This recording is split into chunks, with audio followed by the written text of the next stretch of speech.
சிந்திங்க nine channel சொந்தங்கள் எல்லாருக்கும் அன்பான வணக்கங்கள். இன்னைக்கு நம்ம சேனல் ஆன்மீக தகவல் பகுதியில் முப்பந்தல் இசக்கியம்மன் வரலாறு இதுதான் நாம பார்க்க போறோம்.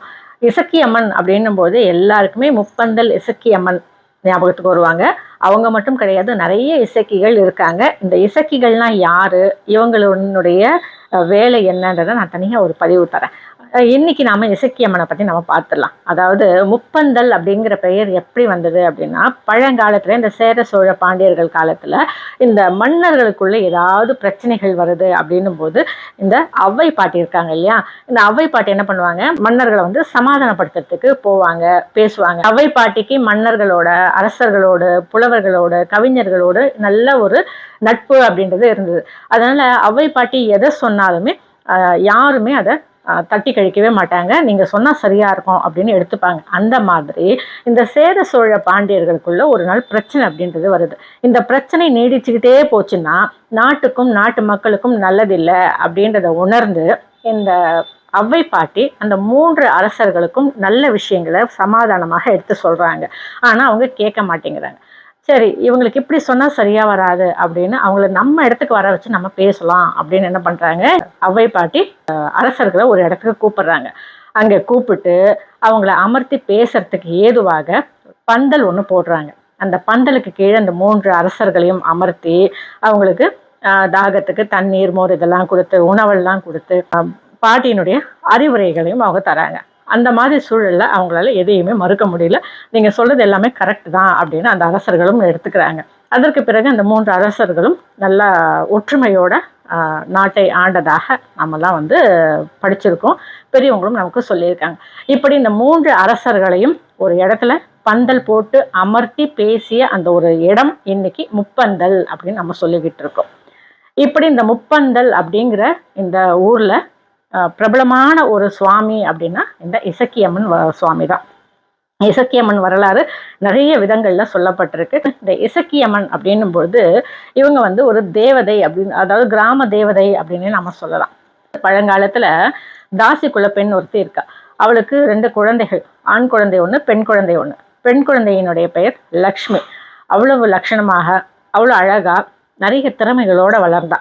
அவளுடைய பொழுதுபோக்கு என்னன்னா கோயில்களுக்கு போயிட்டு நடனம் ஆடுறது.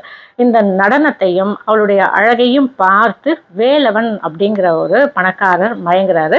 அந்த வேலவன் மேல இந்த லக்ஷ்மிக்கும் ஒரு ஆசைன்றது இருக்கு. இந்த 2 பேருமே திருமணம் செஞ்சுக்கணும் அப்படின்னு ஆசைப்படுறாங்க. அந்த நேரத்துல தான் இந்த வேலவன் என்ன பண்றாரு, லக்ஷ்மியை பார்க்கறதுக்கு அவங்க வீட்டுக்கு வராரு. வீட்டுக்கு வரும்போது அவங்களுடைய அம்மா ஒரு தாசி பெண் அப்படிங்கிறத தெரிஞ்சுக்கிறாரு. அந்த தாசி பெண் தன்னுடைய மகளை நல்லா பணக்காரருக்கு கல்யாணம் பண்ணி கொடுக்கணும் அப்படிங்கிற எண்ணத்துல இருக்கிறதையும் அவர் தெரிஞ்சுக்கிறாரு.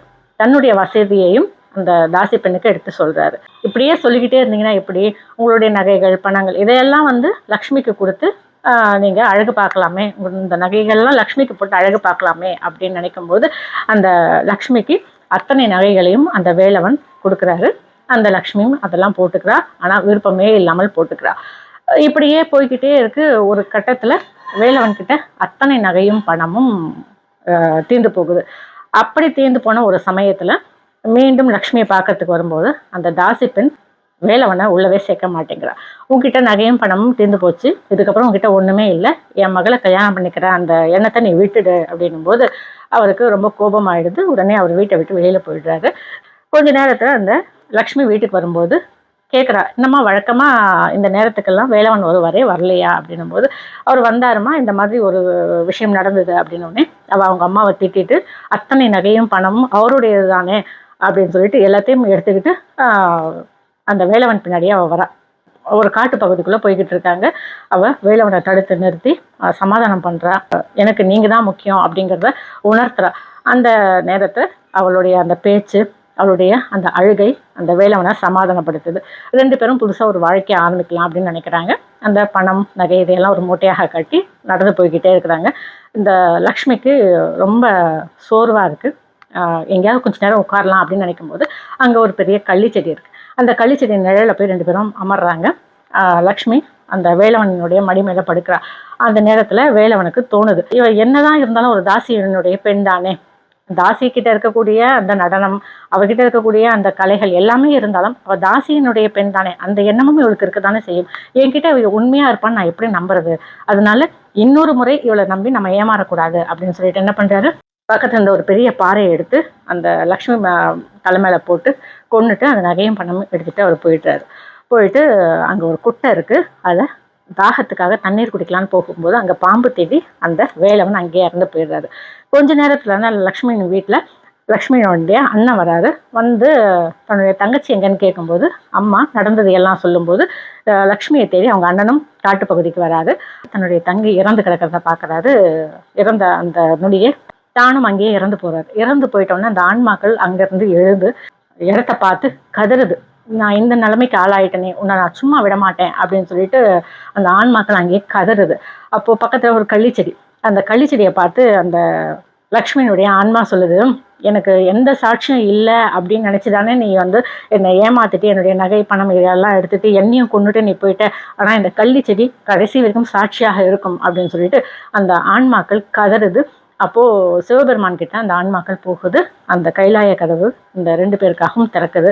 அங்க சிவபெருமான் கிட்ட லக்ஷ்மி முறையிடுறா, எனக்கு இந்த நிலைமையை உருவாகிறதுக்கு காரணம் அந்த வேலவன் தான், அந்த வேலவனை நான் கொல்லணும் அப்படின்னும் போது சிவபெருமான் சொல்ற, அவன் ஏற்கனவே செத்து போயிட்டான், நீ இவ்வளவு கோபப்படாத, நான் முக்தியை தரேன் அப்படின்னும் போது இல்ல எனக்கு இன்னொரு பிறவி வேணும் அப்படின்னும் போது சிவபெருமான் நினைக்கிறார், இவளுடைய கோபமும் நியாயமானது தானே, தவறே செய்யாத ஒரு பெண்ணுக்கு இந்த சூழலா, உனக்கு நான் பிறவி தரேன் அப்படின்னுட்டு ஒரு அரசு குடும்பத்துல நீலன் நீலியாக இதே மாதிரி அண்ணனும் தங்கச்சியாக நீங்க பிறப்பீங்க அப்படின்னு சொல்லிட்டு வரம் கொடுக்குறாரு.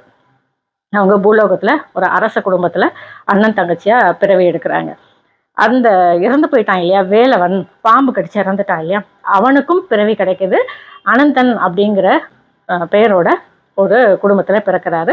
அந்த அனந்தனுக்கு எப்ப பார்த்தாலும் உடம்பு சரியில்லாம போகுது. ஜாதகத்தை பார்க்கும்போது அவருக்கு என்ன சொல்றாங்க, இது வந்து ஒரு பெண் சாபம் மாதிரி தெரியுது, அதனால இந்த குழந்தை வளர்ந்து வெளியே போகக்கூடிய அந்த வயசு வரும்போது கத்தியோட வெளியே அனுப்புங்க, ஏன்னா ஒரு பெண்ணால இவனுக்கு வந்து ஒரு மரணம் இருக்கு அப்படின்னும் போது அவங்க அம்மாவும் அப்பாவும் என்ன பண்றாங்க, அந்த அனந்தனுக்கு கத்தி ஒன்று செஞ்சு தயாரா வச்சிடுறாங்க. அந்த அனந்தன் வளர்றான். அவன் வெளியில எல்லாம் தனியா போகும்போது கத்தியோடவே போக ஆரம்பிச்சிட்டான். அதே மாதிரி இங்க அந்த நீலன் நீலி 2 பேர் இருக்காங்க இல்லையா, அவங்க அந்த அரச குடும்பத்துல அண்ணன் தங்கச்சியா பிறக்கிறாங்க. ஆனா வினோதமா இருக்காங்க. 2 பேருமே வந்து நிறைய சாப்பிட்றது, தூங்குறதே கிடையாது, இரவானா வெளியில போயிடுறது, ஆடு மாடு இதையெல்லாம் கடிச்சு கொதறது, இந்த மாதிரிலாம் இருக்காங்க. இது ஊருக்குள்ள பயங்கர பீதியை கிளப்புது. எல்லாரும் ஊர் மக்கள்லாம் வந்து சொல்றாங்க, உங்க வீட்டுல இருக்கக்கூடிய 2 குழந்தைகளுமே சாதாரண குழந்தைகள் கிடையாது, அவங்க 2 பேருமே ஊர்ல இருந்தாங்கன்னா எங்களுக்கும் உங்களுக்கும் பெரிய ஆபத்து, இந்த குழந்தைகளை வீட்டுல வச்சுக்காதீங்க அப்படிங்கிறாங்க. உடனே அந்த அரசனும் அரசையும் அவங்களுடைய நடவடிக்கைகள் நாங்க பார்க்கும்போது எங்களுக்கே பயமா தான் இருக்கு, இப்போ வந்து அது வந்து இந்த அளவுக்கு பெருசாகுது அப்படின்னும் போது இதுக்கு நாங்க பொறுப்பு எடுத்துக்கிறோம் அப்படின்னு அவங்க என்ன பண்றாங்க, இந்த நீலனையும் நீலியையும் ஒரு காட்டுக்குள்ள போயிட்டு விட்டுட்டு வந்துடுறாங்க. இந்த நீலனும் நீலியும் அந்த காட்டுக்குள்ளவே அப்படியே வளர்ந்துட்டு இருக்காங்க. ஒரு முறை என்ன ஆகுது, இந்த அனந்தன் என்ன பண்றான், காட்டு பக்கம் வந்துகிட்டே இருக்கிறான். வரும்போது இந்த நீலி என்ன பண்றா, அந்த அனந்தனை பார்க்கும்போது முன் ஜென்ம அந்த ஒரு ஞாபகம் வந்து இவனை கொல்றதுக்காக தான் நம்ம பிறவி எடுத்தோம் அப்படிங்கிறது அவளுக்கு தெரிய வருது. தெரிஞ்ச உடனே அவனை வந்து பின்தொடர்ந்து போறான். பின்தொடர்ந்து போகும்போது அவன் பயந்து தன்னுடைய கத்தி தான் கூட இருக்குன்றது அவனுக்கு தெரியுது. அந்த ஜோதிடர் சொன்னதெல்லாம் அவனுக்கு அப்ப ஞாபகத்துக்கும் வருது, ஒரு பெண்ணால உனக்கு பிரச்சனை அப்படின்னு சொன்னாரு இல்லையா, அதனால இவளும் ஒரு பெண் தானே, இவன் நம்மளை வந்து ஏதாவது பண்ணிட போறா அப்படின்னு சொல்லிட்டு அவன் பயந்து என்ன பண்றான், ஊருக்குள்ள வரான். ஊருக்குள்ள வரும்போது அந்த நீலியும் வந்துகிட்டே இருக்கிறா. ஆனா அந்த நீலிக்கு அந்த அனந்தனை நெருங்கத்துக்கு முடியல. ஏன்னா அனந்தன் கையில இருக்கக்கூடிய கத்தி இருக்கு பாருங்க, அது நிறைய பூஜைகள் மந்திரங்கள்லாம் செஞ்சு அந்த கத்தின்றது அவன் கிட்ட இருக்கு. அதனால அந்த கத்தியை தாண்டி அவனை வந்து அந்த நீலியால கொல்ல முடியல. அப்போ அந்த நீலி என்ன பண்றா, இவனை நெருங்கணும் அப்படின்னு சொன்னா இதுக்கு நாம வந்து வேற ஒரு சூழ்ச்சி தான் ரெடி பண்ணணும், தயார் பண்ணணும் அப்படின்னு சொல்லிட்டு அந்த கள்ளிச்செடி, அவ வந்து லக்ஷ்மியாக இருக்கும்போது அந்த கள்ளிச்செடிக்கு அடியில தானே உயிர் விட்டா, அந்த கள்ளிச்செடியை வந்து அப்படியே மாயமாக மாற்றி ஒரு குழந்தையாக மாற்றி அதை வந்து தன்னுடைய இடுப்புல ஏந்திக்கிறான். ஏந்திக்கிட்டு அந்த அனந்தனை பின்தொடர்ந்து போறா. ஊருக்குள்ள போயிட்டாங்க. ஊருக்குள்ள போனோடனே இவங்க பதட்டத்தோட பார்த்த ஊர் மக்கள் பஞ்சாயத்து அப்படிங்கிறத கூட்டுறாங்க. பஞ்சாயத்து கூடிய உடனேயே இந்த அனந்தன் என்ன சொல்றான், இந்த பெண் எனக்கு யாருன்னே தெரியாது, என்ன பின் தொடர்ந்து வரா அப்படின்னு சொல்லும்போது இந்த பெண் கிட்ட கேட்குறாங்க, என்னம்மா என்ன பிரச்சனை, ஏன் இவனை பின் தொடர்ந்து வர அப்படின்னும் போது அப்போ அந்த பெண் சொல்றான், ஐயா இவர் வந்து என்னை ஏமாத்தி எனக்கு இப்படி ஒரு குழந்தைய கொடுத்துட்டாரு, அதனால இந்த குழந்தைக்கு என்ன பதில் சொல்ல போறீங்க அப்படின்னு நான் இவரை பின்தொடர்ந்து வரேன், ஆனா இவர் வந்து என்னை வந்து நிராகரிச்சுட்டு வந்துட்டாரு அப்படின்னும் போது சமாதானம் பேசுறாங்க, மாத்தி மாத்தி பஞ்சாயத்துல பேசுறாங்க. ஒரு கட்டத்துல இவங்க குடும்பத்தார்கிட்ட நம்ம விசாரிக்கணும் அப்படின்னும் போது இவங்க 2 பேரையும் தப்பிக்க விடக்கூடாது, ஒரு இடத்துல வந்து அடைச்சு வைக்கணும் அப்படின்னு நினைக்கிறாங்க. அந்த நீலி சொல்றதெல்லாம் வந்து ரொம்பவுமே யதார்த்தமா இருக்கு. நீலி சொல்றது இல்லைன்னே சொல்ல முடியாது, அந்த மாதிரி யதார்த்தமா அவ சொல்றா, இவர் என்னுடைய கணவரா எனக்கு வாழ்ந்திருக்காரு, இவர் மூலமாக இந்த குழந்தை பிறந்திருக்கு அப்படின்னு சொல்லிட்டு எல்லாமே சொல்றா. ஆனா அந்த அனந்தன் எடுத்துக்கவே மாட்டான், இவன் யாருன்னு எனக்கு தெரியாது அப்படிங்கிறான். இப்படியே பஞ்சாயத்து போய்கிட்டே இருக்கு. இவங்க ஊருக்குள்ள போயிட்டு இந்த அனந்தன் யாருன்றது தெரிஞ்சுக்கிட்டு வரணும், அதே மாதிரி நீலியையும் யாருன்னு நம்ம தெரிஞ்சுக்கிட்டு வரணும். இதுக்கு ஒரு நாள் ஆகும், அதனால இவங்க 2 பேரையும் ஒரு ரூம்குள்ளே போட்டு அடைச்சி வைங்க அப்படின்னு சொல்லிட்டு பஞ்சாயத்தில் சொல்கிறாங்க. அப்போது அந்த நீலி என்ன சொல்கிறான், ஐயா அவர்கிட்ட ஒரு கத்தி இருக்குது, அந்த கத்தி இருந்ததுன்னா அவர் என்ன கொன்னே போட்டுருவாரு, அதனால அந்த கத்தி இல்லாமல் என்கிட்ட விட்டுட்டு போங்க அப்படின்னும் போது அப்போது அந்த கத்தியை அவர்கிட்ட இருந்து வாங்கிடுறாங்க. அந்த பஞ்சாயத்தில் அந்த கத்தி தானே மந்திரங்கள்லாம் செஞ்சு தரப்பட்ட கத்தி, அந்த கத்தி அவர்கிட்ட இருந்து எடுத்துடுறாங்க. எடுத்துட்ட உடனே அவருக்கு பாதுகாப்பு இல்லாமல் போயிடுது. இவங்கள ஒரு ரூமில் அடைச்சிடுறாங்க. ரூமில் அடைச்ச அடுத்த நொடி அந்த நீலி என்ன பண்ணுறான், இந்த அனந்தனை குத்தி கிழிச்சிடுறான். அதாவது தன்னுடைய கோபம் தீர, தன்னுடைய முன்பிறவியில தான் இறந்ததற்கு நீதானே காரணம், எந்த தப்புமே செய்யாத என்ன நீ இப்படி கொன்னுட்டியே, இப்போ அதனுடைய பாவத்தை நான் தீர்த்துக்கிறேன் அப்படின்னு சொல்லிட்டு இந்த பிறவியில அவ அனந்தனை கொன்னுடுறா. இந்த கொன்ன பிறகு அந்த கையில குழந்தை இருக்கு இல்லையா, அந்த குழந்தை அது என்ன பண்ணுச்சு, அந்த கள்ளிச்செடியால, அந்த கள்ளிச்செடி தானே குழந்தையா வந்தது, அந்த குழந்தை என்ன பண்றது, நான் தான் உன்னை உருவாக்குனேன், உனக்கு நானே பாதுகாப்பு தரேன் அப்படின்னு சொல்லிட்டு அதே ஆக்ரோஷம், அதே வேகம், அதே கோபம் கொஞ்சமும் தனியாம அந்த ஊருக்குள்ள நடந்து வரா. அந்த நேரத்துல இந்த முப்பந்தல் அப்படிங்கிற அந்த இடத்த கிராஸ் பண்ணும்போது அங்க அவ்வை பாட்டி இந்த பெண்ணை பார்க்கறாங்க. பெண்ணை பார்த்துட்டு என்னம்மா யாரு என்ன ஏதுன்னு கேட்கும்போது இவ எல்லாத்தையும் சொல்றா. சொன்ன உடனே அவ்வை பாட்டி அவளுக்கு சமாதானம் பண்றாங்க. நீ வந்து இவ்வளவு துன்பங்களை அனுபவிச்சுட்ட, உன்ன மாதிரி இங்க இருக்கக்கூடிய இந்த ஊர்ல இருக்கக்கூடிய ஒவ்வொருத்தரும் எவ்வளவோ துன்பங்களை அனுபவிச்சுட்டு இருக்காங்க இல்லையா, அவங்களுக்கெல்லாம் நீ நல்லது பண்ண, அவங்க வந்து கேட்கக்கூடிய வரங்களை நீ அவங்களுக்கு கொடு, உனக்கு அவ்வளவு சக்திகள் இருக்குமா, அதனால அந்த சக்திகளை நல்ல விதமா நீ பயன்படுத்து அப்படின்னு சொல்லிட்டு அவளை வந்து சாந்தப்படுத்துறாங்க, சமாதானப்படுத்துறாங்க.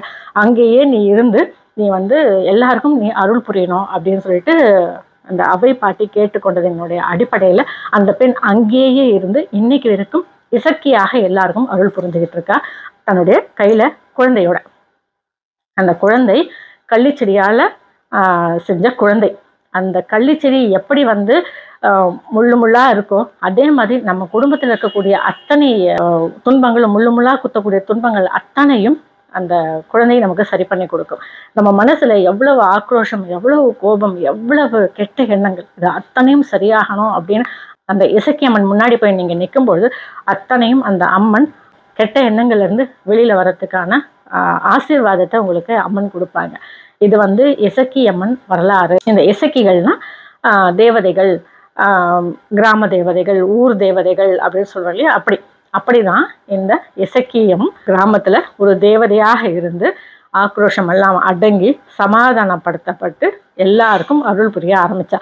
அவ வந்து அம்மனினுடைய சக்தி அப்படிங்கிறத அவ்வை பாட்டி இசக்கிக்கு உணர்த்தினாங்க. நீ அம்மனினுடைய சக்திமா, சிவபெருமான் கிட்ட நீ வரம் வாங்கி இங்க வந்திருக்க, அப்படிப்பட்ட சக்தி, நீ சக்திக்கு என்னென்னலாம் அருள் இருக்கோ அத்தனை அருளும் உனக்கும் இருக்கு, அதனால நீ வந்து கோபப்படுறது, ஆக்ரோஷப்படுறது இதெல்லாம் வந்து தவறு, அந்த சக்தி சொரூபமே நீதான் அப்படின்னு அவை பாட்டி எடுத்து சொன்ன பிறகு அந்த பெண் தன்னுடைய சக்தியை உணர்ந்து அந்த சக்தியை ஒரு கெட்டதுக்கு பயன்படுத்திய பிறகு இனி அந்த சக்தியை நல்ல விஷயங்களுக்கு மட்டும்தான் பயன்படுத்தணும் அப்படின்னு அந்த ஊர்ல இருக்கக்கூடிய அத்தனை துன்பங்களையும் விளக்குவதற்காகவும், அந்த ஊர் மக்களுக்கு எந்த நேரம் எந்த துன்பம் வந்தாலும் என்கிட்ட வாங்க, நான் சரி பண்ணி கொடுக்குறேன் அப்படிங்கிற ஒரு உறுதிமொழியோட அங்க இன்னமும் நமக்காக காத்துக்கிட்டு இருக்காங்க.